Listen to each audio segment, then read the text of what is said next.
Imana ibahe umugisha. Amen.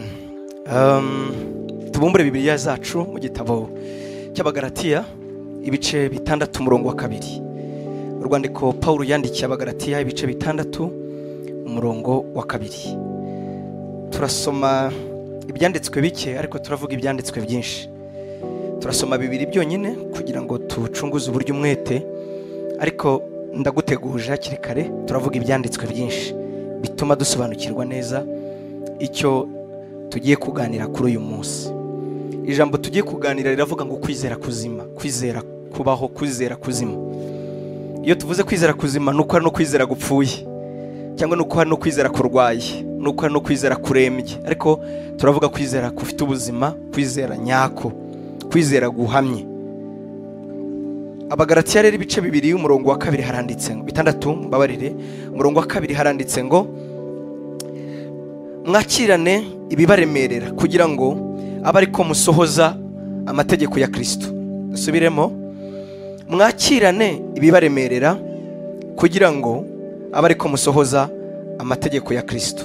Nuwo wonyine umurongo, mwakirane ibibaremerera kugira ngo abe ariko musohoza amategeko yande ya Kristo. Reka dusome nanone ubutumwa bwiza bwanditswe na Yohana. Ubutumwa bwiza bwanditswe na Yohana ibice 14 dore ku murongo wa 15. Ubutumwa bwiza bwanditswe na Yohana ni Yesu wabuvuze, Yohana arabwandika. Ibice 14 dore ku murongo wa 15. Twagezeyo? Ndagira ngo tugereyo twese rwose. Twagezeyo? Imana ibahe umugisha. Ni mu nkunda muzitondera amategeko yanjye, nanjye nzasaba Data nawe azabaha undi mufasha wo kubana namwe ibihe byose. Imana ishimwe cyane. Munyemere dusimbukiye kugira ngo twongere aho ngaho nyine 14 dusimbukire ku murongo wa 21. Haranditse ngo ufite amategeko yanjye akayitondera ni ugira gute? Ni unkunda, kandi unkunda azakundwa na Data, nanjye nzamukunda ngire gute? Mwiyereke. Imana ishimwe. Munyemere dusubiremo kandi 15 16 21. Ni mu nkunda muzitondera amategeko yanjye, nanjye nzasaba Data nawe azabaha undi mufasha wo kubana namwe ibihe byose. 21. Ufite amategeko yanjye akayitondera ni ugira gute? Ni unkunda. Imana ishimwe. Kandi unkunda azakundwa na Data, nanjye nzamukunda ngire gute? Mwiyereke. Imana ishimwe. Imana ishimwe. Imana ishimwe. Haleluya. Nabasabye ikintu cyoroshye munsubize gusa. Imana ishimwe cyane. Aha. Tugiye kuganira ku ijambo rivuga kwizera kuzima, kwizera gufite ubuzima, kwizera kutarwaye, kwizera nyako. Amen. Mu by'ukuri nta muntu udafite kwizera, nta muntu n'umutagira kwizera, ahubwo kugenda kurutana degree cyangwa inzego. Hari ukwizera kwibanze, hari ukwizera udatekerezaho, hari ukwizera kukugize, hari n'ukwizera kwisumbuyeho. Aho ngeza kwizera nibura twagushyira mu nzego enye. Hari ukwizera twita naturel, kwizera gusanzwe. Ndabaha urugero. Ejo mbere yuko uyu munsi ugera, bamwe muri mwebwe barabyutse bamesa imyenda, barabyutse baritegura, baravuga ngo ejo tuzajya mu materaniro. Ninde wababwiye se ko uyu munsi mwari kuhageza? Ni ukwizera. Yego. Iyo umuntu afata isuka akajya mu murima agahinga agatera ibishyimbo, ariko meteo cya kigo gishinzwe iteganyagihe buri munsi, n'ejo nakiriye message kitubwira ngo uyu munsi ejo kujya ku itariki ya 11 ikirere cy'u Rwanda kizaba kirimo imvura nyinshi n'imiyaga, bakagenda banabipima. Ariko nubwo bimeze bityo, nta namwe bandika ngo ntimukajye guhinga. Ni ukuvuga ngo nubwo ikirere gihinduka, nubwo ibihe byahinduka, ntabwo bitubuza gukora icyo twakagombye gukora. Ninde ubwira umuhinzi yuko agomba guhinga kandi bikagira gute? Bikazera. Nubwo byaba byararumbye mu mwaka ushize, uyu mwaka ntibikubuza kuvuga ngo ho bizagenda neza. Uko no kwizera gusanzwe, uko no kwizera naturel. Imana ishimwe cyane. Amen. Urubyiruko, nubwo hari abantu uzi ko batsinzwe mu ishuri, babuze diplome, bagiye barata, wowe nta kikubuza kwiga, niyo waba ari wowe wabaye uwa nyuma mu ishuri, ufite kwizera ko amashuri uzayarangiza. Amen. Nubwo tuzi ko ubushomeri bugenda bwiyongera, abarangiza kaminuza batabona akazi, ntibikubuza kwiga no guhorana icyizere ko uzabona akazi wowe. Ninde wabikubwiye? Uko ni ukwizera. Amen. Amen. Nubwo waba papa na mama wawe baratandukanye, baradivosinze, ntago bikubuza gukunda no kwizera urugo rwiza, kandi aho wakuriye utarabibonye. Ibyo se ikibitera niki? Ni ukwizera. Kwizera rero kubamo inzego zitandukanye, kuko atari ko ngiye kwigisha cyane muri ubwo buryo, ahubwo nshaka kwigisha kwizera kuzima. Ndashaka kuvuga ngo kwizera ni inkingi y'ingenzi, ni inkingi dukeneweho, ni inkingi y'ukuri yadufasha. Imana ishimwe cyane. Inkingi ntayegayezwa muri ubu buzima bwacu bw'umwuka. Umwanditsi wandikiye Abaheburayo yaravuze ngo ntibishoboka, ntabwo ari ngewe, ntibishoboka yuko umuntu udafite kwizera yanezeza Imana. Ntibishoboka. Ntabwo yavuze ngo ntibishoboka ko umuntu utiyiriza cyane atanezeza Imana. Ahubwo icy'ingenzi ni uko ikintu cyose ukora ugomba kugikorana kwizera, kuko kwizera nicyo cyonyine gikora ku mutima w'Imana. Amen. Amen. Amen. Amen. Mu kinyejana cya 19 iki turimo, mu myaka y'igihumbi 1960 havumbutse ubuhanga. Abahanga bahagurukije ibintu, baravuga ngo iyi si yahereye kera yenda ho gato batangira theory cyangwa se ibitekerezo byo kuvuga ko Imana itaremye, ahubwo habaye hihinduka ry'ibintu, ibintu bizabizaye ibindi bintu. Bakavuga muri 60 na kangahe no bavuze haricyo bise ngo ni Big Bang. Ibi tureba ngo byaturitse mu iturika, kandi iryo turika ryavuye mu tuntu duto udashobora kurebesha amaso. Utwo tuntu duto turi chimique tw'ubutabire ngo niko twavuye mu iturika, hanyuma iturika riva mu isi, ngo isanzure rigenda ryiyongera. Abahanga barabyemera, umuntu wize nyawe agomba kuba yemera iyo theory, kuvuga ko Imana yaremye ni ubucucu. Ariko Bibiliya tubwira ngo kwizera niko kutumenyesha yuko iyi si yaremwe n'ijambo ry'Imana. Haleluya. Bibiliya tubwira ngo kuko kwizera wese akwiye kwizera yuko Imana iriho, yarangiza ikagororera abayishaka. Niyo mpamvu muri ya minsi 7 nuzaze wiringiye inzara, oya. Nuzaze wiringiye amavi, oya. Nuzaze wiringiye iminsi, oya. Ahubwo ibyo ni discipline, ni inzira, ni uburyo gusa tunyuramo twegera Imana. Haleluya. Ariko dore igikora ku mutima w'Imana, dore ikintu Imana ibona ikavuga ngo sinihangana, niyo tuyikozaho kwizera. Kandi kwizera ni ukwemera kwiriho, yarangiza ikagororera abayishaka. Kwizera niko kutubwira ngo ibyo tureba bizaturutse mu bitagaragara. Amen. Amen. Mu bintu ngo bitazapfa bihuje na rimwe, bitazapfa bihuje na rimwe, ngo ni siyanse no kwizera. Ntuzigere na rimwe ushaka guhuza chimie, physique, mathématique, metaphysique, ushake kubihuza no kwizera. Nibihura. Kubera iki? Kwizera ko kuratubwira ngo ibyo ureba, ibyo ushingiraho, kuko abize baravuga ngo siyanse ngo ni uburyo butuma ibintu mbega ngo ntihabamo kwibeshya. Siyanse ntiyibeshya, igaragaza ibintu uko byakagombye kuba bimeze. Ariko kwizera ko kurakubwira ngo nibyo ureba, nibyo wize byakomotse mu bitagaragara. Imana ishimwe cyane. Imana ishimwe cyane. Haleluya. Haleluya. Kwizera kuzima. Paulo rero uko kwizera ntashatse gutindaho, wandikiye Abaheburayo, uzasoma icyo gice, abegeranya Bibiliya bakagerageza kuyivuga ibigwi. Baravuga ngo igitabo cy'Abaheburayo ngo ubundi wakakisa igitabo cyo kwizera, intambara yo kwizera, igitabo cy'intwari zo kwizera. Uyu mwanditsi wanditse iki gitabo yaravuze ngo kwizera ubundi ni iki? Bibiliya ijambo ry'Imana yakoresheje ikinyarwanda cyoroshye. Yaravuze ngo kwizera ngo ni ukwemera ngo yuko umaze guhabwa ibyo wiringiye kuzabona. Mu yandi magambo tuyasesenguye, kwizera ni iki? Ni ukwemera. Icya kabiri iki? Kumaze guhabwa ibihese, ibintu wamaze wowe kwiringira kuzagira gute kuzabona. Mu yandi magambo hari amagambo abiri akomeye. Irya mbere ni ukwizera, hanyuma hakazamo irindi jambo rikomeye ryitwa ibyiringiro. Ibyiringiro ntibijyanye na rimwe, ntibijya bivugwa na rimwe uyu munsi. Ibyiringiro bifatanye n'ahazaza. Kwizera rero ni ukubaho mu byiringiro uyu munsi. Haleluya, haleluya. Iyo uvuze ngo ndizera ubundi ni nko kuvuga ngo mbaye ahazaza. Umuntu wizera ni umuntu ubaho muri future, muri present. Mbivuze neza? Kwizera ni ukubaho ahazaza h'uyu munsi. Amen, amen, amen. Yesu yaguhaye agaciro kwizera, yaguhaye agaciro ku buryo abigishwa bigeze kumwegera ntibamubwira ngo mwigisha twigishe gukora ibitangaza nkawe, mwigisha twigishe gusenga nkawe. Baramubwiye ngo mwigisha wowe kabyarawe twongerere kwizera. Nawe aba excited, aranezerwa cyane, arababwira ati wow, iyo muza kugira kwizera kungana n'akabuto ka sinapi. Mu Rwanda ntagahari. Ako kabuto mu Rwanda ntitugafite. Akabuto ka sinapi ni gato. Bibiliya tubwira ngo ni gato nyuma y'izindi mbuto zose. Ngo mwagira kwizera kungana n'ako kabuto. Aravuga ngo mwabwira imisozi igakurwa hayo.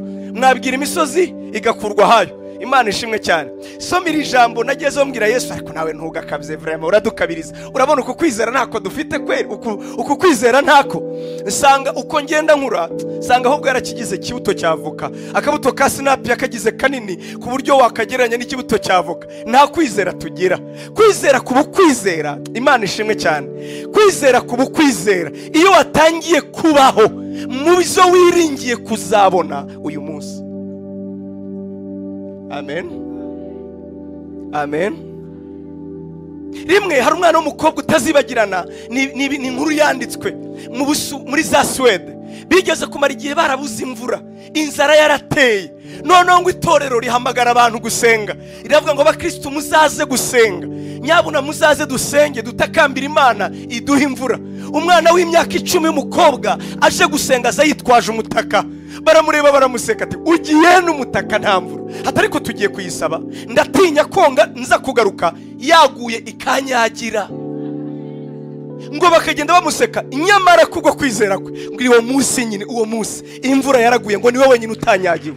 Kwizera rero ntabwo ari uko bivuga, ni ukubaho mu byo wizeye, mu byo wiringiye kuzagira gute kuzaba. Icyo nicyo bita kwizera. Amen, amen. Hari kwizera, nzagaruka ubutaha ndashaka kuvuga kwizera kuzima kuko ntabwo ari ubwa nyuma kameme. Hari umuntu twaro Ronaldo, muramuzi, bareba umupira, muramuzi Ronaldo? Kameme abagabo hano mwaba munkojeje isoni. Ronaldo, Cristiano, n'abadamu yenda ntibamuzi ariko kameme baramwumva. Muramuzi Ronaldo? Ronaldo iwabo barabakene cyane, ntabwo ari njye ubivuze, nawe arabyivugira. Barabakenye. Nyina yanditse igitabo, nyina umubyara yandika igitabo kuri Ronaldo avuga uburyo yashatse gukuramo inda ye.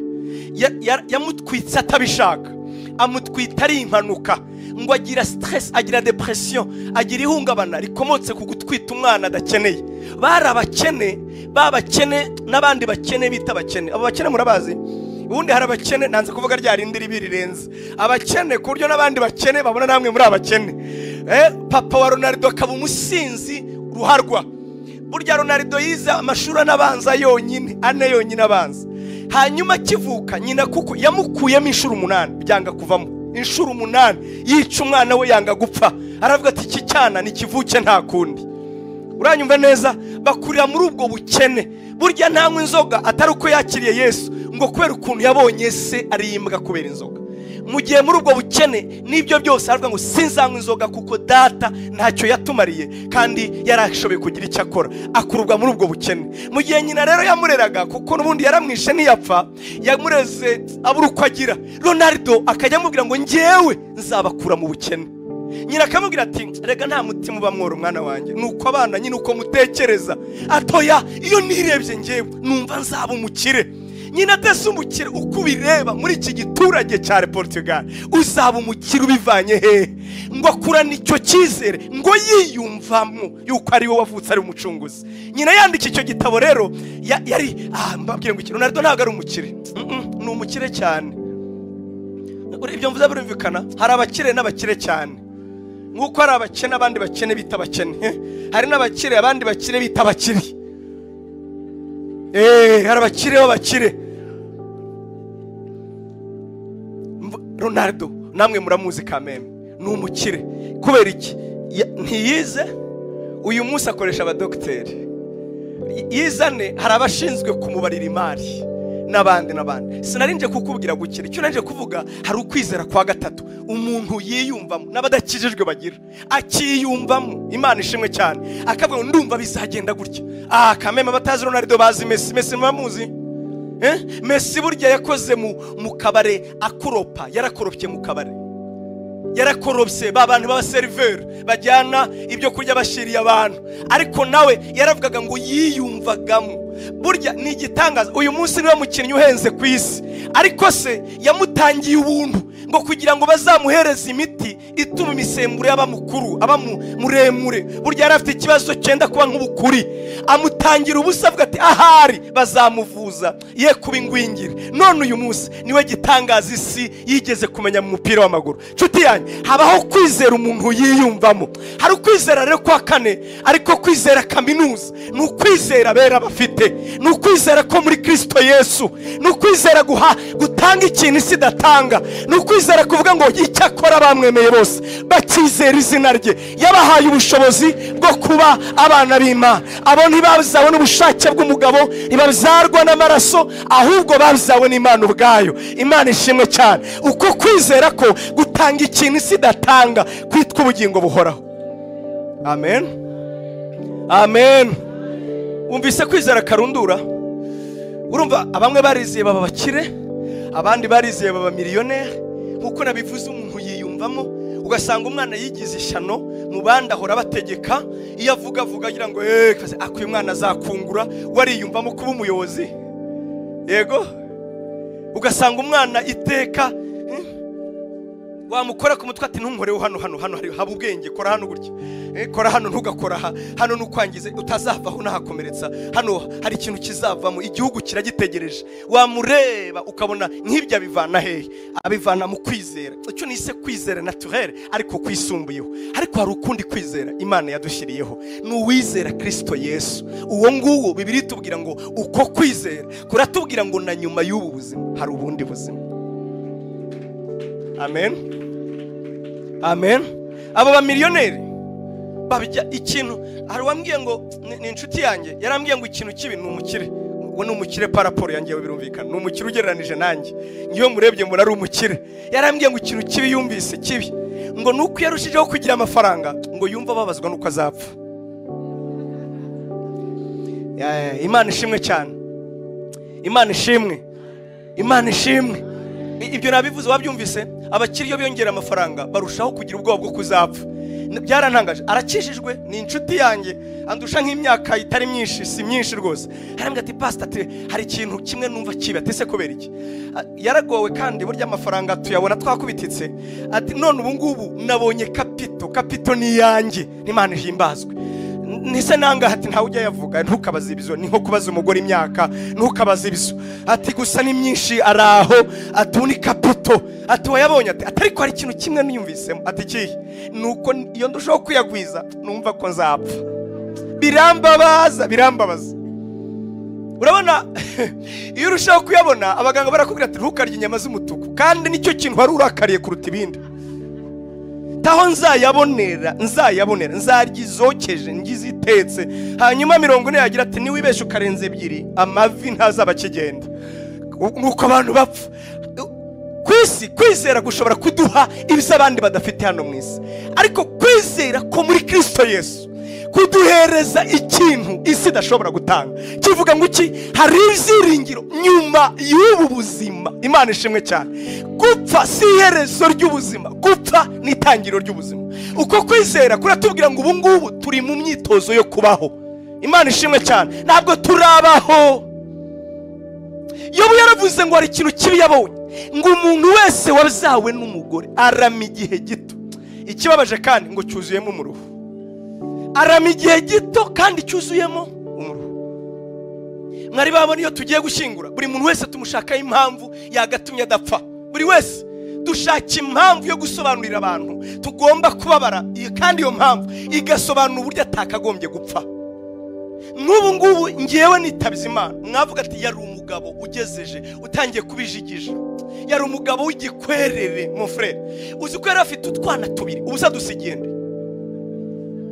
uranyumva? Uwisumbuyeho kuri ngewe atuzi ko abana be yarabigishije, uzi ko yararangije kubigisha, nawe yarageze igihe cyo kuryoherwa. Uwo nawe asagejeje igihe, reka rero atangiye kugira abuzukuru. Aturabizi abana be barababaye vraiment. Uzi impamvu bari batangiye kumwitaho kukuriya mubyeyi yarababaranye ubusagiye ate ko ari cyo gihe cyo kurya amatunda, nawe arihuse. Buri wese yagiye abatagejeje igihe. Siyo mpamvu uzarebe baduhamagaye ngo mama wanjye yapfuye, ngo inkuru ibabaye, ngo imbabaje, ngo mama wanjye ngo yaruhutse. Ubikubwiye ukibaza ate se ko niwe wapfuye cyangwa ni nyina, kuko nawe ubwarashaje. Ati ni mama. Burya se wari ukimufite ati cyane. Nyine bya Kinyarwanda ukavuga ati oh sorry ariko ku mutima ati se muravuga mama yapfuye, nyina ni nyina. Kandi yajya kumuvuga ati yaratubabaranye, yaduhunganye gahunge, yatwarababaranye mushiha. Uko utazi uzi ukuntu ya mukecuru yarakomeye, yarababaye gusa. None yarakwiye kugumaho tukajya tumwitaho. Nta numwe ugenda kwije igihe, twese turakenyuka, twese. Niyo mpamvu Yesu, haleluya, haleluya, haleluya, haleluya. Ubu buzima turimo ni kaeshofuma mbere y'umukino nyabona.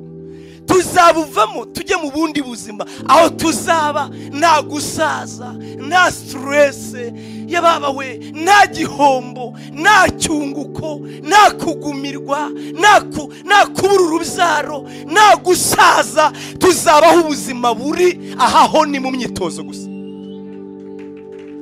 Amen, amen, amen. Jewe nabwiye urubyiruko, urabona iyo umuntu ari umusore abazi ko ntacyo azaba. Iyo umuntu ari umujene, uru rubyiruko wambara ugatebeza. Muzari abantu bakuru ntibakunda gutebeza, ntibitebezeka. Wiwi ubu ngende mu bantu bafite umugisha ku isi, ntimbone ntebeje. Ubu ngende ndi mu bantu b'amamodo mbega ubu ndarenze. Abagabo bangana nanjye ntibatebeza. Uzi impamvu abameze nka frigo, abaringaniye cyangwa ikijerekani. Hano na hano hose haba hameze hatyo. Hari abasore bazi ko abanyarwanda bose bafite ikibazo, ariko abanyarwanda bose, abamama bacu bose bafite ikibazo. Kubera iki? Ntibarabona umumama uteye neza uretse bo gusa. Nibo bonyine bazi ko bameze neza. Urubyiruko uzi yatebeje nyina akajya yireba, abona ari wowe wenyine ukeye. Nagira ngo ufite inkuru mbi, ejo bundi nawe bizaba byanze, uzaba wabaye ikibido nawe, ikijerekani kiringaniye, nawe bizaba byanze. Ikindi ubuzima tuvuka turirira bombo, tugasaza turya intagarasoryo. Intagarasoryo murazizi? Haro kameme ni mu cyaro se ibyo nenda ntizera cyane, ariko murazizi. Intagarasoryo zibishe nk'intoryi, ni inyuma y'intoryi. Iyo uziriye uzumvira mu matwi, niho uzumvira. Ntabwo uzazirya uri mutose. Afazari wanywe ibinini zirabishe nk'ibinini. Ariko umuntu akura aririra bombo, buhoro akarya amandazi, yakura agahindura keke, bakamati gabanya isukari, akava ku binaterega ngiye ibintu biryohera ntibikintu ryohera, asigaye aryoherwa n'iki? Isogi zikavaho. Intagarasoryo akazarinda yigendera. Turirira ubuzima kandi koko tubushake si ikosa, ariko nagira nkubwire ngo butwiruke inyuma nagahe gato gusa. Tuzajya kubaho ubuzima bw'iteka, tuzajya kubaho ubuzima butarangira, tuzajya kubaho ubuzima budasumbanya, tuzajya kubaho ubuzima butagira ukize n'umukire. Erega burya ntugire ngo isi ikora ikosa, hoya, niko ubuzima buteye, bugomba kuturinganiza nyine. Ntabwo ari ikosa. Mbere babyitaga nabi, ubu twarabihinduye. Icyiciro cya mbere, icya kabiri, cya gatatu n'icya kane. Ariko wese wabigira ute, nuko nyine bigomba kugenda. Ariko humura mu ijuru tuzaba twitwa abana b'Imana, ntago bizaba bikeneye iringaniza. Imana ishimwe. Bibiri tubwira neza ngo ubwo umwami Yesu azaza tuzamureba tunyurwa. Tuzamureba. Haleluya, haleluya, haleluya. haleluya. Mwe mwarakize ikivumu kirebera ubuntu sha, mwebwe mwarakize vraiment. Urabona nkuriya muvandimwe yavuze ati cyane ari ngiye kuhagwa Imana irantabara, hari n'uvuga ati kuzi yagendeye mu mazi. Mwebwe muri bitangaza. Hari abantu babandi mureba hari i Kigali ku mateleviziyo ntago barabona ikivu, bamwe ntibarakijyamo, mwe musimbukira ara mukakirebesha amaso.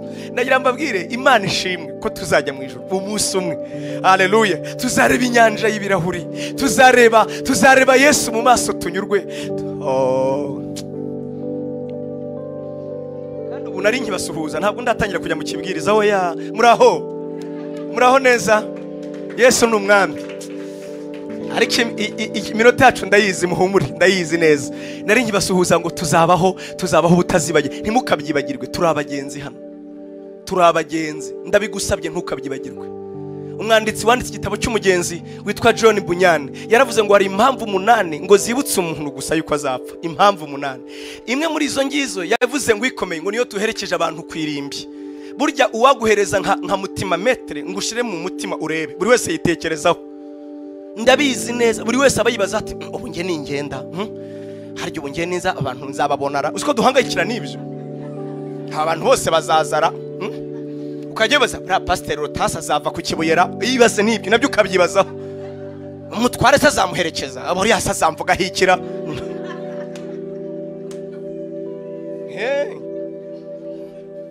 Twese tubyibazaho.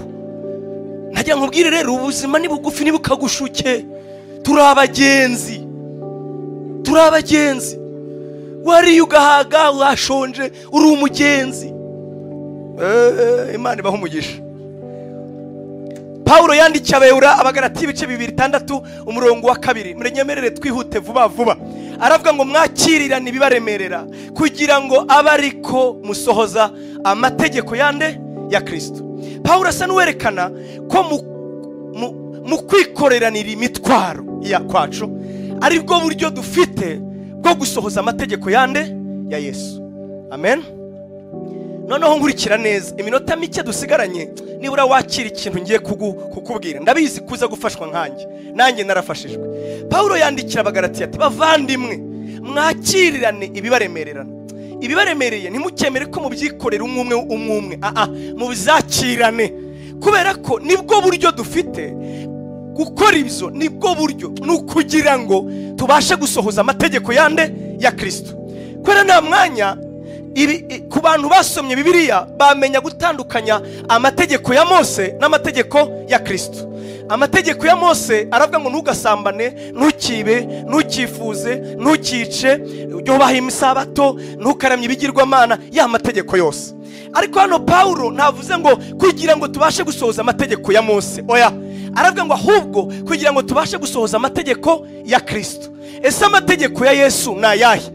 Nkuko twasomye mu butumwa bwiza bwa Yohana ibice 14, Yesu ubwo arabyivugira aravuga ati bavandimwe nimunkunda muzitondera amategeko yanjye, nanjye nzasaba Data aze aho muri tugumane. Imana ishimwe cyane.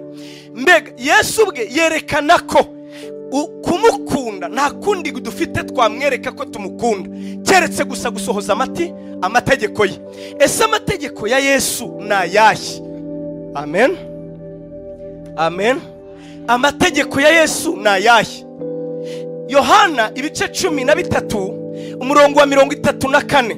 Ubutumwa bwiza bwa Yohana ibice 3 umurongo wa 34. Yaravuze ngo ndabaha itegeko rishya, kandi itegeko mbaha ngiri, nimukundane nkuko nabakunze. Bavandimwe, iri tegeko ry'urukundo ntabwo ryigeze riba itegeko rishya. Subiremo, iri tegeko ry'urukundo ntabwo ryigeze riba itegeko rishya. Atumva mu pastor atangiye guhakana Bibiliya. Ahubwo ngiye kugusobanura uburyo ari rishya. Kubera ko Mose amategeko ye avuga ko ari abiri, akubiye mu buryo bubiri. Yaravuze ngo ukunda Imana n'umutima wawe, ukunda mugenzi wawe nkuko ugize gute wikunda. Itegeko rya mbere rya Mose ryaravugaga ngo ukundishe Uwiteka umutima wawe wose, n'ubwenge bwawe bwose, n'umutima wawe wose, yewe n'imbaraga zawe zose. Hanyuma arakomeza ntukaramye ibigirwamana. Ariko itegeko rya mbere rya Mose ridutegeka kugira gute? Gukunda Imana no gukunda bagenzi bacu. Yesu we agiye kuvuga aravuga ati ntabwo dore ngiye kubahereza itegeko rishya. Arangije asubiramo ngo itegeko mbaha ni mukundane. Nibaza ko bane kumbwira ati itegeko kucyo urigira rishya, kubera icyo urigira rishya kandi risanzweho. Dore ubushya bwaryaho buri, ntabwo ari ugukundana nk'ubwo mu byiyumvamo, ntabwo ari ugukundana nk'uko byari bisanzwe, ni ugukundana nk'uko nabakunze. Murumva ubushya bwaryo ra? Murumva ubushya bwaryo? Hari umuntu ufite Bibiliya y'ijambo ry'Imana version, ndavuga version ya Bibiliya y'ijambo ry'Imana? Yego, hari uyifite? Muri telefone cyane cyane iyo twagize amahirwe usanga tuzifite. Version ya Bible, Bibiliya y'ijambo ry'Imana. Pastor ushobora kuyibona, udusomere mu rwandiko rwa kabiri rwa mbere rwa Yohana, ibice 2 uhere ku murongo wa 5, urwandiko rwa mbere rwa Yohana.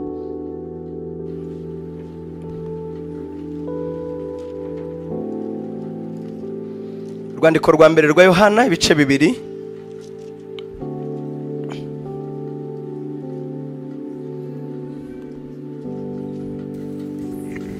Reka dusome mu izina rya Yesu. Urwandiko rwa mbere rwa Yohana ibice 2 umurongo wa 5 haravuga ngo ariko umuntu ukurikiza iby'Imana ivuga koko urukundo rwayo ruba ruri muri we rwuzuye. Ni nacyo tumenyeraho ko turi muri yo. Uvuga ko aguma muri yo agomba kugenza nk'uko Kristo yagenzaga. Shuti nkunda, si itegeko rishya mbandikiye.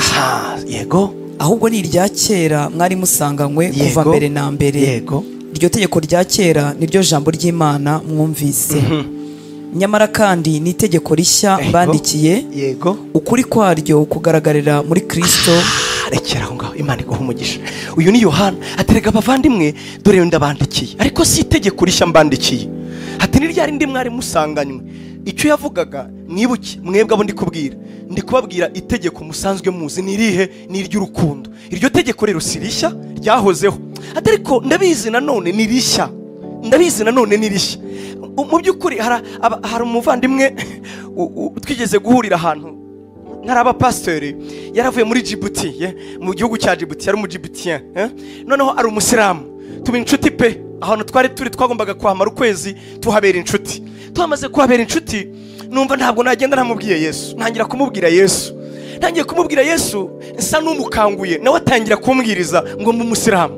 Hatereka ahubwo nkubwire ugomba kuba umusilamu, ugomba guhindukiruka ugatorazana. Nawe ninjye wabitangiye, uretse mbanze nkubwire. Ntangira kumubwira Yesu, ntangira kumubwira Satoya, ati ahubwo buriya sultani wa Taala, ati buriya wagira gutya. Dukomeza muri ibyo birananirana. Noneho ambwira ikintu kimwe, hatereka rero rutabo rwanyu munasoma rurabihishe. Ati uruhe rutabo? Ati Bibiliya ni igitabo kibise. Nturabivuze ukomeje, ati kirabishye n'ukuri kw'Imana. Ati uzasome Korowani wa sultani wa Taala, ati Korowani ntabwo imeze uko, ati ni igitabo kimeze ukuntu. Akomeza kumbwira ibyo, ndamubwira ntumve nkubwire Bibiliya ibishyite. Ati Bibiliya bishe, ati n'ikimenyimenyi irasa n'ivuguruzanya. Ndamubwira aho niho Bibiliya iryohera. Bibiliya ntabwo ari inyuguti usoma, Bibiliya ni umwuka uhishe inyuma muri izo nyuguti. Turajyana? Bibiliya si ibyo usoma, ayo ni amagambo. Bibiliya ahubwo ni umwuka uri muri izo nyuguti uvamo ukaguha ubuzima. Iyo niyo Bibiliya. Niyo mpamvu ari cyo gitabo cyonyine uwacyanditse yavuze ngo nzaba mpari nkigusobanurira. Nta kindi gitabo na kimwe, yaba iby'Imana cyangwa ibitari iby'Imana, uzarebe iteka ibitabo byanditswe byerekeye Imana biherekezwa n'isengesho. Nyagasani ndakwinginze umuntu wese iki gitabo kizagwa mu maboko azabashe kwakira ihishurirwa rihishe wampaye muri iki gitabo. Ariko biriya ntiyisengera. Uzi impamvu? Mwuka Wera we yandikishije yaravuze ngo ubwo uzayibumbura nzaba mpari kugira ngo ngusobanurire. Nicyo gitabo cyonyine uwacyandikishije hari kugira ngo agire gute akigusobanurire. Rero kukigira amakode ntacyo bimutwaye. Ibyo mvuga birumvikana? Kukigira amakode ntacyo bivuze, kuko abaswa ntibakimenya, abanyamubiri ntibacyumva, ariko abayobowe n'umwuka bumva icyo Bibiliya ivuga. Niyo mpamvu rero Yohana arandika ati mbandikiye ikintu gishyashya. Ati nako mbandikiye ikintu muzi ndasa n'ukibibutsa. Ati kihe? Rya tegeko mwahoranye mbere na mbere. Ati rihese rya tegeko ry'urukundo. Ati ariko ubushyashya bwaryo bwumvikanira muri Kristo Yesu gusa. amen amen. Reka mbaho urugero. Nzi umuntu, ibi mvuga sinkabye, nzi umuntu wanduje abandi sida. Yabanduje sida, yarayirwaye, arangije avuga ati nanjye nta kindi nzakora, nzayanduza abandi. Umva bamubajije ati se kubera iki? Ati ngiye se narayiyanduje. Indi mpamvu ya kabiri, ukundeba se ngewe ndiyanze. Mbega yarimo akunda abantu nkuko yikunda. Birumvikana? Icyo mvuze se kirumvikana? Umupapa unywa urwagwa, unywa akanyanga, unywa inzoga, uzarebe uzasanga asomesha ku gahunguki. Ntabwo akanga, arimo aragakunda nkuko yikunda. None se wari mariyahura se? Abantu banyoye inzoga cyangwa banyoye itabi, nibaza ko 80% babikuye mu rugo. Uzi impamvu? Sera mubwira ati genda undomekere sha, genda undomekere. Kandi kudomeka itabi ugomba kudomeka ukurura, urabizi? Mwebwe muri abasirimu abagize amahirwe, ugomba gushyira ku muriro ugakurura kugira ngo ritazima. Wakurura cyane rigashira nago bakagukubita, ugomba gukurura gake gake. Mbega ugomba gushyiraho, warangiza ugakururamo gake akosi kakajyamo. Kandi se umubajije yakubwira ati no mwana wanjye ntuzanywe itabi niribi. Ariko kandi nubwo adashaka kurinywa, ibyo ari kugukorera arimo aragutoza kurinywa. Iyo dukundanye nkuko twikunda, nta kindi twakora, ni ibibi bituvamo. Tuvuze birumvikana ra? Nzi umuntu wafasha abana be, umuryango we awujyana mu nzu baritwika. Uzi impamvu? Ibibazo byaramurenze, depression iramurenga. Aravuga ati abana banjye sinkeneye ko nzabasiga gutya. Abajyana mu nzu bombi arabatwika, barajyana. Ntugire ngo yarabangaga, yarimo abakunda nkuko yikunda, yarimo abahana w'icyo yihaye. Niba njyewe nakwiyahura, kukwica wowe biroroshye. Mvuga birumvikana nshuti zanjye. Gukunda umuntu nkuko wikunda bisobanuka neza. Kumwe Mose yavuze ngo iryinyo rihorerwa irindi, ijisho rihorerwa irindi. Uranyumva neza? Mu mategeko ya Mose n'ububwa, n'ubugwari. Kuba we nagukubita urushyi, we ntume ebyiri. Kubera iki?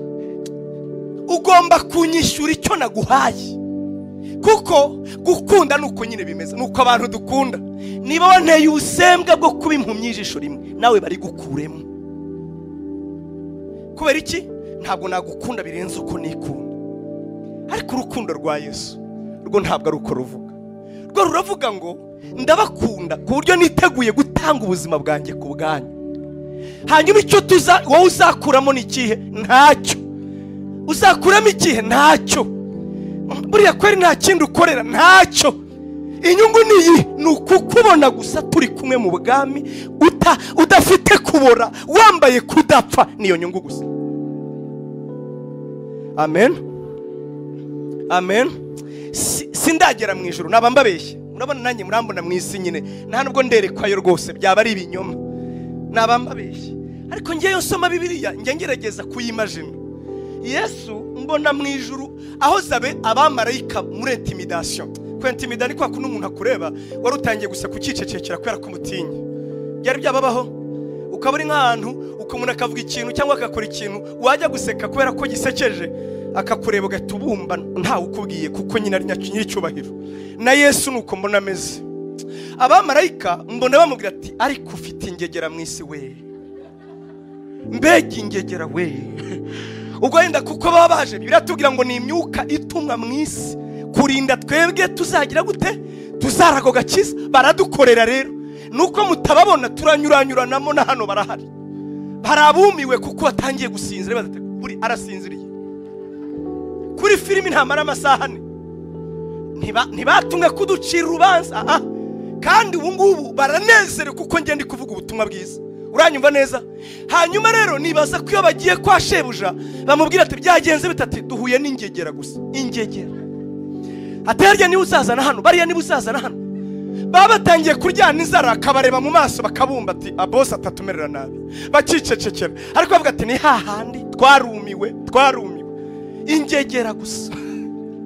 Ngo we akavuga muri Luka 10:25 ngo uzi uko handitse, haravuga ngo ndagushimira Data nyir'ijuru n'isi yuko ngibi ubugingo buhoraho utaruburobanuriye abanyacyubahiro, utaburobanuriye abakomeye, waburobanuriye abantu bato, isuzugurwa, abo gupfa, abantu baciriritse nkanye. Ati ndagushimiye Data kuko ariko wabishatse.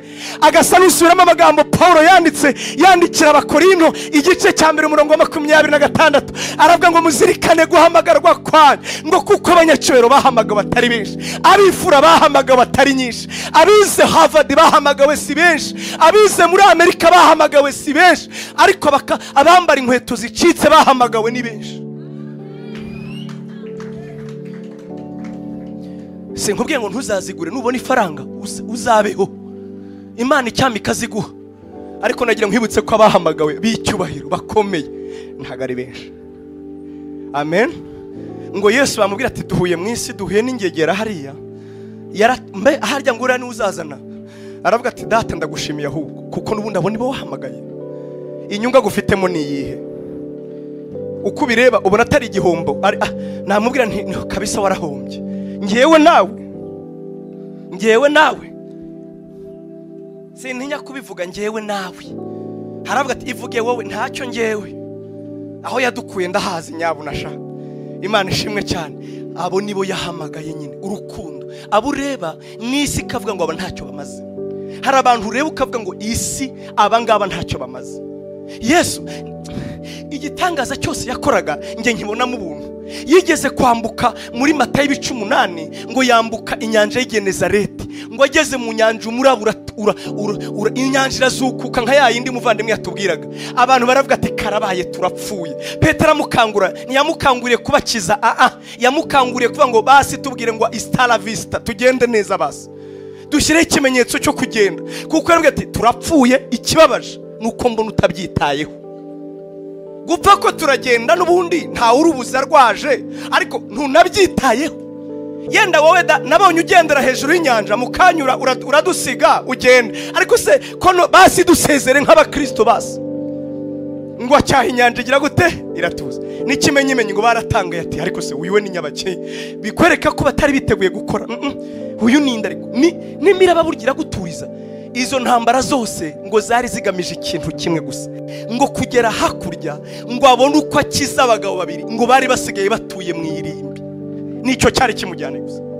Abagabo babiri bari batuye mu irimbi, ngo kuburyo n'abantu abantu icyo babakoreye kimwe cyonyine, nukuvuga ngo iyi nzira turayisibye, ntituzongera kuyinyuramo, tuzajya duca indi nzira. Mbega bari batuye mu marimbi nk'abapfuye kera, nabo Yesu yaje gushaka. Urumva yakungukamo iki wowe? Mu by'ukuri uyungukamo iki? Harabagira imitekerereze ipfuye ngo amaturo, ngo burase sintura. Uzi ko ntacyo dufite ataduhaye, ntacyo dufite tutamukesha. Urukundo rwe, Imana ishimwe cyane. Urukundo ndabaha itegeko rishya. Itegeko ni irihe? Ngo mukundane nkuko nabakunze. Amen. Nimugire ngo natanye. None si ibyo bihuriye he n'ukwizera? Nuko kwizera kubaho kudafite icyo kumaze keretse gusa iyo gukoreye mu rukundo.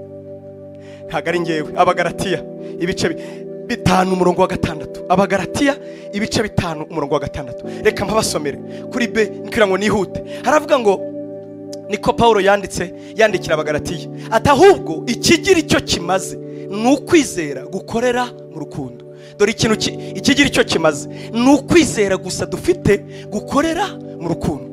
Paulo yaranditse aravuga ngo yandikira Abakorinto ibice 13, aravuga ngo niyo nagira kwizera ngo nkavuga indimi nk'iz'abamarayika, ngo niyo nagira kwizera nkamanura ijuru nkakora ibitangaza, ngo ariko ntagira urukundo ntacyo naba ndicyo. Nshuti yanjye, ntabwo igifite agaciro ari ukwizera. Nabahaye urugero rwa Cristiano Ronaldo, nawe ubwe yivuga ko yari afite kugira gute kwizera, yumva ko azakira.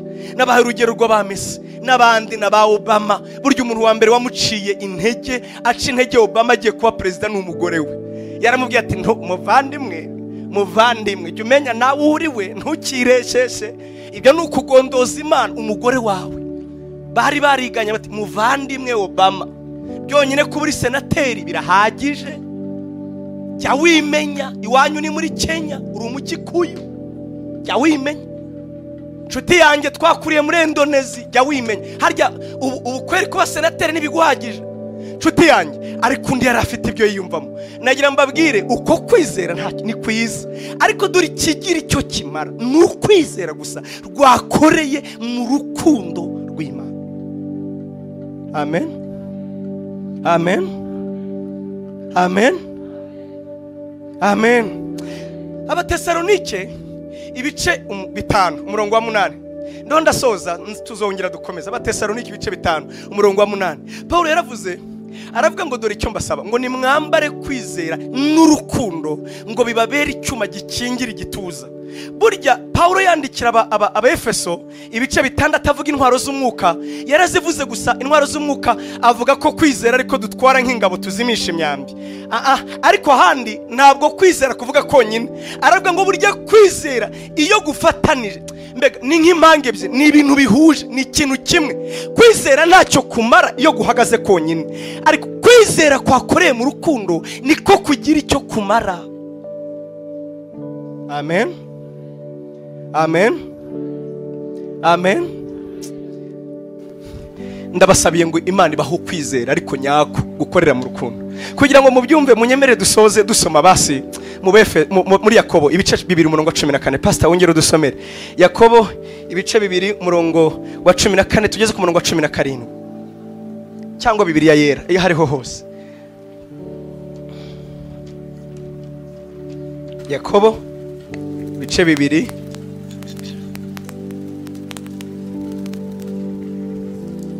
Yakobo ibice 2 umurongo wa 14. Mbese bene data, byavura iki niba umuntu avuga yuko afite kwizera nyamara akaba ari nta mirimo akora? Bene uko kwizera kwabasha kumukiza? Cyangwa se hagira mwene data w'umugabo cyangwa w'umugore wambaye ubusa kandi akaba abuze ibyo kurya by'iminsi yose, maze umwe muri mwe akamubwira ati genda amahoro ususuruke uhage, ariko ntamuhe iby'umubiri ukennye, byavura iki? Uko niko no kwizera iyo kudafite imirimo, ahubwo kuri konyine kuba gupfuye. Naho Imana iguha umugisha. Mu by'ukuri urukundo ni iki? Urukundo Bibiliya ntirutandukanya na busa, yerekana urukundo. Normal urukundo reka tuvuge ngo ntirubaho, ahubwo urukundo ni ibikorwa byarwo. Yego, iyo uvuze ngo ngewe nkunda Imana, wikwiri gubivuga, ahubwo gukunda Imana barabyerekana. Yego, kuvuga ngo nkunda uriya mugore wanjye ntabwo nirirwa mbivuga, ahubwo ndabimwereka. Yego, ibyo mvuga birumvikana. Yego, twese turabyemeranya. Urukundo ntabwo ari ukujya hariya ku kivu ngo ndakiguhaye. Oya, ikivu ntibagitanga, wagitanga utese. Ibyo ni imitwe. Urukundo ni mugani wa undi, upendo ni vitendo. Urukundo ni ibikorwa. N'ikimenyimenyi Yesu ntabwo yatubwiye ngo ndabakunda, yarapfuye, ahubwo arabyerekana. Ntabwo ari kwa kundi ngo ndagukunda nzapfejo. Oya, yarapfuye, yerekana ko adukunda, si ibitekerezo, yarapfuye. Amen. Bibiliya nakunze uko ivuga ngo burya kuzuka si uko yatinyaga urupfu gusa. Oya, ngo ahubwo urupfu rwe rwatubereye icyungo, ngo azuka vuba vuba kugira ngo dutsindishirize. Nubwo kuzuka si ukugira ngo mvuge ngo ikisi, Imana ishimwe cyane. Muri make akavuze ngo gupfa nk'abandi ntacyo bitwaye, ariko kuzuka gufite umumaro vuba vuba. Kubera iki? Ninzuka nzabatsindishiriza, urukundo rwanjye nzakomeza ndwerekane muri mwebwe. Rero kwizera Yesu ntabwo ari nibyo koko. Niba waramwatuje akanwa ngo ndakwakiriye, uri umwami n'umukiza w'ubugingo bwanjye, wagize neza cyane, wagize neza cyane. Niyo ntambwe irenze izindi, washizeho fondasiyo pe. Ariko nibigarukiraho uratubesha n'ukuri kw'Imana. Uko kwizera kuzapfa. Ni nk'umwana wavutse ntibamwoze, ntibamuhereze ibere, agakomeza akaba ngo yavutse. Ntamara iminota, ntamara akanya, arapfa kandi yavutse. Kugira ngo kwizera kwe gukomeze kubaho, kuba warakiriye Yesu nibyo, kuba waramwatuye nk'umwami n'umukiza nibyo, wakoze ibikwiriye gukorwa, ariko ntibigarukiraho. Paulo yaravuze na Petero ngo dukurira muri we, tugakurira mu kwizera. Dukura dute rero? Gukura ni ukugenda tuba nkawe, ni ukugenda tumera nk'uko ameze. Kwa kwizera tumufitemo gutuma tugenda tugira ingeso nkize. Ingeso se nizi? Ni urukundo. Urukundo ni iki? Ni ibikorwa. Ibikorwa ni iki? Urabona hari abantu burya babaho mu buzima bumva ko ibintu bitabareba. Ndabaha urugero. Urabona Paulo yanditse ngo mwakirane ibibaremerera ngo nibwo muzaba mubasha kwerekana urukundo rwa Kristo. Yego. Hanyuma Yakobo aravuga ati bavandimwe mwe kutubeshyana kwizera. Ngo ni gute mwene so yaba yambaye ubusa ukamubwira ngo genda ususurukirwe ntacyo umuhaye ukavuga ngo ugiye kumusengera. Uko kwizera ntikubaho. Oya, ahubwo kwizera nyako kugaragazwa n'imirimo. Imirimo mvuga niye ni imirimo koko ivuye mu rukundo mukora. Burya mamwerekana ngo kwizera kwacu ni kuzima. Nibyo Paulo yandikiye rero Abagalatiya aravuga ngo ikigira icyo kimaze so kwizera gukora ibitangaza, ahubwo ni ukwizera gukorera mu rukundo. Imana ishimwe cyane. Uko kwizera kubukuhe rero. Urabona nk'ubu ngubu mvuze ngo mwakirane ibibaremerera, mujye mwikorerana imitwaro, musangira ibyo mufite. Ubu hari abantu bahita bareba abandi, ndabizi neza ati Imana yamudutumyeho. Uriya mupasiteri arya n'uw'i Kigali namutubwirire we yivanyemo deje. Uzi impamvu? Arumva ntacyo afite yatanga.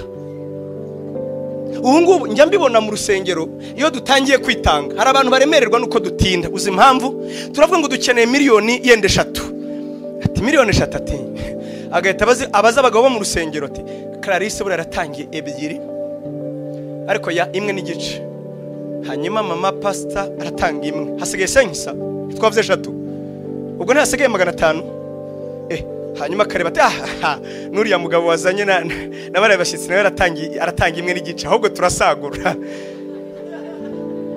Amafaranga se ntabonetse kandi yose atanze ntabwo araye n'ay'abandi yose yayatanze ahubwo agasigara aremererwa kuki batagira vuba ngo tugende.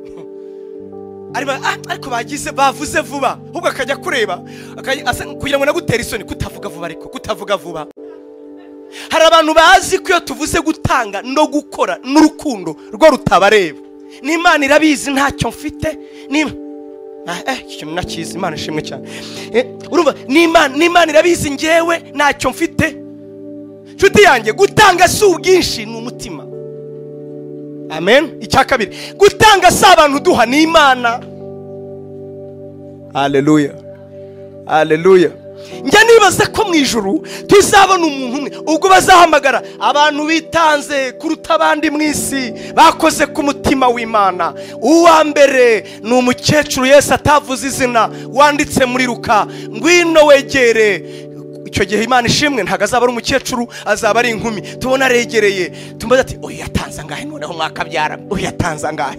Tuzatuye ati uriya yarameze nka Bill Gates mu gihe cye pe, yatanze angahe.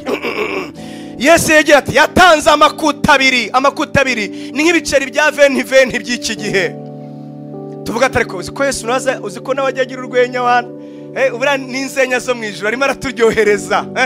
Tugire ngo arimo araturyohereza amakuta 2 yagura bombo se ati niyo yatanze. Twese bati ushaka kuvuga iki? Ati impamvu nuko yatanze ibyo afite byose kandi abitanga bikuye ku mutima, abihereza Imana ireba umutima. Haleluya. Njya nkunda kubwira urubyiruko iyo tubuze kwitanga no gutanga bo bavamo babese Imana nayo irabizi harakazingira se ariko uzamurebe ntajya bura yoroyoro. MTN ni igicucu yaramenye ko ayo majana yungura igushyire iminota 20 upfa kuburi munsi y'imyaka 20 ngira ngo ni 5 yoro iminota 20 vuga paka mu gitondo 100 ko MTN itarigaya. Imana nayo ntabwo igusaba byinshi, igusaba ibyo ufite kandi kigusaba si ibintu, ni umutima w'urukundo kubera kwizera ufite.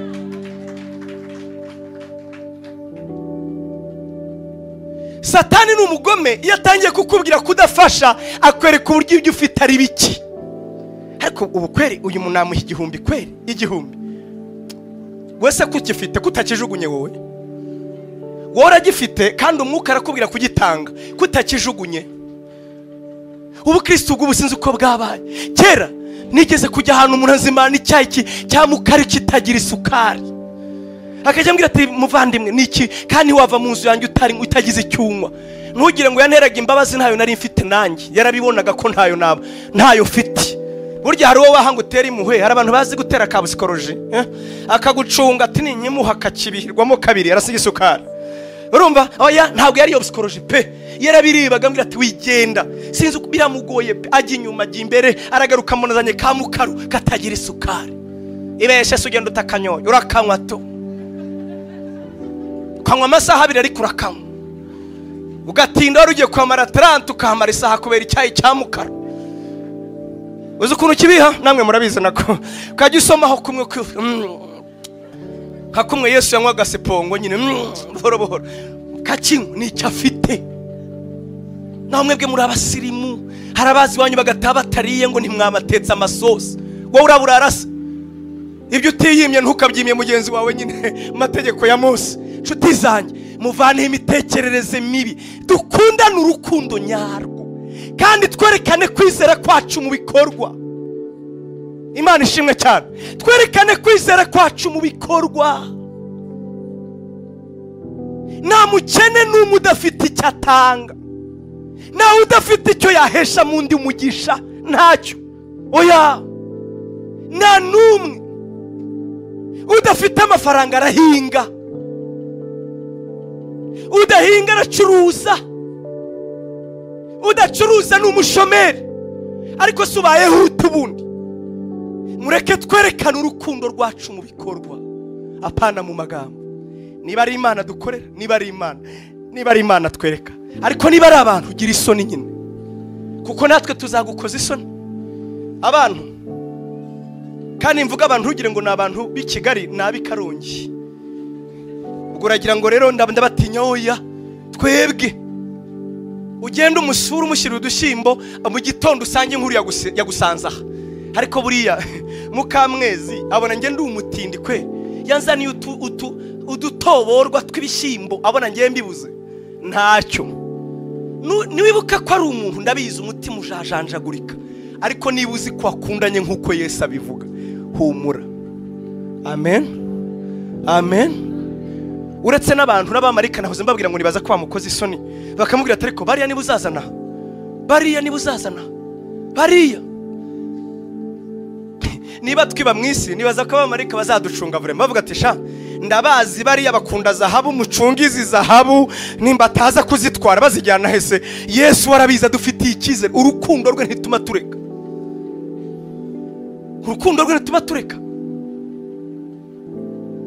nshuti zanjye ndasoje mureke dukundane urukundo rw'ukuri muranyemerera urukundo rw'ukuri urukundo rwo mu bikorwa urukundo rusurana urukundo rumenya aho utaha hari umuntu yenda waba umaze hano kandi tugira abantu bakomereka nabo nabyo si urukundo ngewe amakariti hano marereze masinyazi ntuye muri Gishita ntawe urangeraho ninde suzaho ntaha ugasanga wararaka wikorera abantu wese ugeze kwa kwande nande ko ariyo yayo tugira abantu bahora bishuza ibyo badatanga hano ntabwo ubundi twakagombye kurusanya gutanga ntiturusanye gusaba no kwakira niba bataragusura ntacyo bitwaye ngewe murambona njye nanga abantu bagira ngo passe ngo kandi ngiye ngusuye gatatu ngwe ntabwo uraza ntiwarangurizaga se warangurizaga ngo nkwishyure niba byari bikurimo komeza wari wageza se inshuro za Yesu komeza kandi niba nawe nagusura sura abandi niba ubikora wumva bikunze wimbara ngo ibaye gatatu ibyo yundi uryibukira iki komeza nanjye nzakubwiye ngo nkubwirije gatanu urambwiriza na rimwe se Jese sinkubwirije gatanu wari wambwiriza na rimwe wowe buri wese afite impano ye tanga mureke tuzigaburirane amen tugira abantu bankomwa hato nukuri kw'Imana ugasanga yarabyimbye ngo ku itariki ya 7 ngo z'ukwezi kwa gatatu ngo byari 2018 ngo pastor ngo wanyuzeho utansuhuje ibaze yarabibitse navuga yarabyimbye ese kutakiboneka muvana ngo mboneka se hariya mboneka ubwo yarakomeretse yewe ngo byagenze bite ngo wanyuzeho ngo ari 3:45 ngo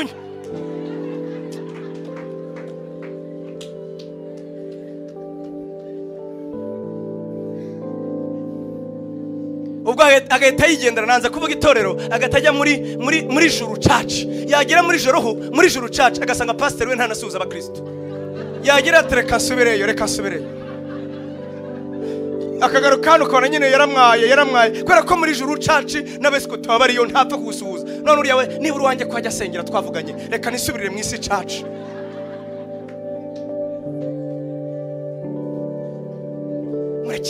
Bwana, tugaburirana impano z'Imana, tugaburirana urukundo rw'Imana, twerekane kwizera kwacu mu rukundo. N'abatubonye bazadukurikira nshuti zanjye. Yesu yaravuze ngo nimukundana nibwo bazemera ko muri abigishwa banjye. Ntabwo ari ibyanditswe byinshi, oya, ntabwo ari ibitangaza dukora, oya, ikizabemeza mu mutima bakavuga ngo bari abantu n'abigishwa ba Yesu ni urukundo rwagaragariye mu bishyimbo, rwagaragariye mu gusurana, rwagaragariye mu kwemerana, rwagaragariye mu kubabarirana, rwagaragariye mu kuzi wawe ukazi wanjye, mu korosha ubuzima. Ngibi zerekana ko turi abigishwa ba Yesu. Turirira ibikomeye twibagiwe ibiri mu buzima. Wakubwira abantu birirwa basanga Mana nanjye nyerekana, waravuze ngo utwerekane icyerekana aho uwo mwuka. Mana atsi impano yawe muri nge. Rimwe na rimwe tugashaka impano z'umwuka tukanazihata. Yenda Nyiramwiza ni ujya uvuga mu ndimi ukumva aravuze ngo rabababa, nawe ati Nyagasani we undebe rabababa, kugira kuko abzihasa. Mfite umuntu azibagirwa kandi namubwiye ko ubuhamya bwe nzabutwara pe. Uru rugero narabwiye nyihanganira, nzaruvuga inshuro nyinshi si urwanjye ariko nzaruvuga. Twarabyemeranijeho. Yarambwiye ati rimwe ngo yari ahantu abantu bagakunda guhanura, nawe nyine ageraho yumva kunze guhanura. Ngo rimwe asenga aravuga, arasenga arangije ngumva Uwiteka ukavuze, arangije kubitusha ati toka. Uwiteka wahehe toka. Ibyo utangiye ni ibiki? We ubwe yibwira nyine. Yarimo asenga ati umva, arasenga Mana ndakomeye, arasenga Mana umva Uwiteka avuze ati oya taka toka hapa. Ibyo bivanye he? Toka. Reka nkubwire, ni twe kurarikira ibikomeye. Ubuzima buri mu byoroshye, ubuzima buri mu duto, ubuzima buri mu guseka, ubuzima muri mu guhura tukaganira. Ibyo ufite humura niho hamagariwe kuba umwe. Imana irabizi ko ari ukomeze. Tanga uriwe, tanga urukundo, erekana, emera Imana ikorere mu buzima bwawe. Imana ishimwe cyane. Believers Center ntabwo bazatwemerera ko tuvuga ibihambaye, bazatwemerera mu rukundo. Icyo ni ikisibuze cyonyine. Hano ku Kibuye ni ikisibuze, i Kigali ni ikisibuze, mu Bwongereza ni ikisibuze. Amen, amen. Njye nifuza, uziko nyangeraho njye mbwira abantu aranje ngo Mana avugana nanjye, Mana avugana nanjye. Reka nkubwire uburyo Imana ivugana nawe. Urashaka kumva ijwi ry'Imana? Uzakora uhembwe hanyuma ufata amafaranga. Mana avugana nanjye, aya mafaranga nyashyire nde? Wari wumva ijwi ry'Imana? Ayo mashyi si ukwemera, ni nko kuvuga ati toka hapo. Ayo mashyi rwose ndabize bati umva pasiteri wana. Ariko mani pastor uvuze ngo iki Mana? Ngo nagize gute? Izarorera. Bamwe bavuga ngo tubwire Mana mbwira nzajya mu ijuru sinzajyayo. Mana mbwira ni muri Amerika ni mu Bwongereza, ntizavuga. Uzabyuke mu gitondo uyibwire ngo uyu munsi ninde mpfubyi iriza amarira menshi, Mana ngo imenye kuri Imana. Ndakubwiza ukuri uzumva Imana ivuga. Urifuza kumva ijwi ry'Imana? Nuko dutangira ubundi, nuko dutangira. Wari wabyuka n'umunsi umwe ngo wibaze ngo kuri uyu mugisha umpaye ninde muntu nanezeza? Ninde muntu umaze igihe asenga ngo nge na ubwo dukorana nayo, ubwo nkorana nawe, ninde uyu munsi watuma amenya kuri Imana, akaruhuka mu mutima akavuga kuri Imana? Imana ntikiboneka. Turasenga, rega dusenga nabi. Ntacyo ndi umushyitsi, nimunamvuga nabi nzagaruka ryari, ndamaze niba nanatinze. Ubu urumva koko bati nyine n'abanyakigali baratinda, ati yadutindije. Ntacyo nose murantwara iki? Reka nongere umunota umwe wonyine hanyuma nsoze. Sibyo? Murabinyemerera? Yego. Reka nongere umunota umwe wonyine. Imana ishimwe cyane. Hari abantu bajya nura muri iyi minsi 7 iyi 7 uzasanga atari twe, habayemo verbe yitwa twe gusa twigoragoje. Ngewe Mana unyibuke, undebe, untabare, ungirire neza, unkoreho. Hari undi mwumvisemo nuguhindura inshinga gusa, kandi zose autour de moi. Ngewe Mana undebe, ibuka iminsi wambwiye, ibuka ya masezerano Nyagasani. Ye harabonzi ibi mvuga sinkabiza nzi yakunze umugabo aramukunda, umuhungu ari umukobwa, noneho umuhungu akabona yikunda iyundi. Buriya n'abahungu babi nabo bazi gufata abana bose nk'ababo, abana bose kimwe. Oya, abahungu nabo ni babi mu izina rya Yesu. Uko avugisha Clarisse niko avugisha Solange, niko avugisha Mimi. Ba Mimi rero bo ushobora gusanga imitima ye ivuga ati Nyagasani Imana nakomereza aho, Mana nakomereza. Kumbe ni kugenda ufata abana bose kimwe, si byiza. Hanyuma arasenga amenye ko uwo musore ashobora kuba afite undi mukobwa akunda. Afata iminsi 3 yo gusenga, ndamwica ave mu isi, agende kuraho isi itaza imisozi, kandi arimo ariyiriza, kandi arimo arasenga. Bene ayo masengesho ntacyo uretse mvuge ngo ikira, nta nubwo nagera kuri iyi parafo. Urukundo nshuti zanjye, urukundo ntukivuge wenyine, jya wibuka n'abandi. Rega si wowe wenyine ubuze amafaranga, hari n'abandi bayabuze. Si wowe wenyine mfubyi, turabisangiye, ahubwo wowe urabiharaye. Hari imfubyi zitabiharaye. Hari ejo undi wambwiraga ati pastor wambonye rero, wambonye pe, nuko wera amaze gupfusha papa we. Ambwira ati ntumbonye. Murabona ngiye nyine ndamureba, mbona ntabwo yakomereka. Nti nkubona ikizi. Uba uri umu ufite nyoko ngo wabonye ikizi. Twebwe twaramaramaje turabazeru 00. Wowe uracyafite mama ngo wambonye ikize. Urabiharaye ahubwo. Nyine ntiyakomereka, yabonaga ko tuganira. Rero nukajya hariya ngo Mana ngo urambona, ngo narapfuye, ngo ndi imfubyi. Harabaye imfubyi imbere yawe bababaye. Ivane hamaso, utekereze mu rukundo, wirebe mu rukundo, wumva urukundo. Imana ishimwe cyane. Urukundo rurabyibusha, urukundo rurakuza, urukundo Imana ishimwe cyane. Ruzana ubuzima, ibishyimbo bigatera umubyibuho. Urukundo ruzana ubuzima, dodo zigatera kutagata. Urukundo ruzana ubuzima bukagira icyanga atari uko ufite byinshi. Reka soreze gakuru kigeze kuntangaza, ni inkuru y'ukuri. Nayibwiye n'umupasiteri n'inshuti yanjye, nahoze mubwira abavandimwe nimugoroba, yitwa Kayitare. Yari afite umwana umwe yitwa Gakiza na Gatangaza akaba umwana utangaje nyine. Ngo rimwe yari mu gikoni na nyina, noneho arimo nyina arimo arateka, hanyuma Gatangaza uwo imyotsi iramwica mu maso. Imwishe akumva yasohoka, ariko none ntashaka gusiga nyina mu gikoni. Biramubihira rero, arangije abwira mama we, ariko mama ngo ngiye mbwiza ukuri, ngo iyi myotsi yarakijijwe. Noneho nyina aramureba ati genda ubaze so, siwe pastori, genda ubaze so. Aragenda, papa ngize ukuri, iyi myotsi yarakijijwe. Undi ati imyotsi, ati kubera iki? Ati none se kwijya mu ijuru? Undi ati none se kwijya mu ijuru? Ato ya urumva buriya ntigerayo, ntiyago ariko imeze, igeze mu kirere iragira gutya. Agerageza kumusobanurira igitumye azana ko gakuru. Dufite abantu bahora basenga, dufite abantu basa n'abajya mu ijuru, wabareba kabisa barazamuka, ariko mu byukuri batazagerayo. Uzi impamvu? Wikwiri kubashakisha ahandi, bararyana mu maso, barazibiranya. Ubuzima bwabo ntushobora kubana nabo nubwo ubona bafite icyerekezo kigana mu ijuru. Amaso yawe ntiyihanganira kubareba, amazuru yawe ntiyihanganira kugumana nabo. Impumuro yabo ntabwo ari ya yindi Paulo yavuze ngo twebweho turi impumuro nziza mu bubaha Imana n'abatayubaha. Turi kujyana, ntiwabaho bari, ntiwakwihangana, ubuzima bwabo burapfukirana. Nshuti yanjye, ntitukaba Kristo nk'imyotsi. Kandi burya si ukuvuga kuzi Bibiliya, si ukuririmba, si ugusimbuka. Ubuzima bwo kwizera bugaragarira mu rukundo. Imana ibahe umugisha, Imana ibagirire neza, Yesu abarebe neza. Amen.